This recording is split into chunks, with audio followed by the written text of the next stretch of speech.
আফগানিস্তানের তারকা স্পিনার রশিদ খান একই দিনে ৩ ভাইয়ের সঙ্গে বিবাহ বন্ধনে আবদ্ধ হলেন। কাবুলের একটি বিলাসবহুল হোটেলে অনুষ্ঠিত এই আড়ম্বরপূর্ণ বিয়েতে আফগান ক্রিকেট দলের অনেক ক্রিকেটার উপস্থিত ছিলেন। ৩ অক্টোবর রশিদ খান এবং তার ৩ ভাই আমির খলিল, জাকিউল্লাহ ও রাজা খান একই সময়ে বিয়ের পিঁড়িতে বসেন। অনুষ্ঠানে আফগান ক্রিকেট বোর্ডের সিইও নাসিফ খানও উপস্থিত ছিলেন। বিশেষ অতিথি হিসেবে সেখানে হাজির হন মোহাম্মদ নবী, আজমতুল্লাহ, ওমর জাই, নাজিবুল্লাহ জাদরান, রহমত শাহ এবং মুজিব খান সহ আরও অনেকে।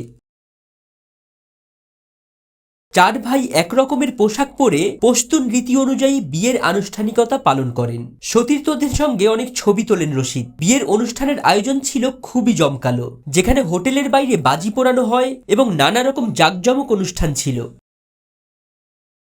উল্লেখ্য, ২৬ বছর বয়সী রশিদ খান ৪ বছর আগে বলেছিলেন আফগানিস্তান বিশ্বকাপ না জেতানো পর্যন্ত তিনি বিয়ে করবেন না। যদিও বিশ্বকাপ জয়ের স্বপ্ন এখনো অধরা, তবুও তিনি তার কথার বিপরীতে গিয়ে জীবনের নতুন ইনিংস শুরু করতে চলেছেন। ফরিদ উদ্দিন মোহাম্মদ, ডেইলি বাংলাদেশ।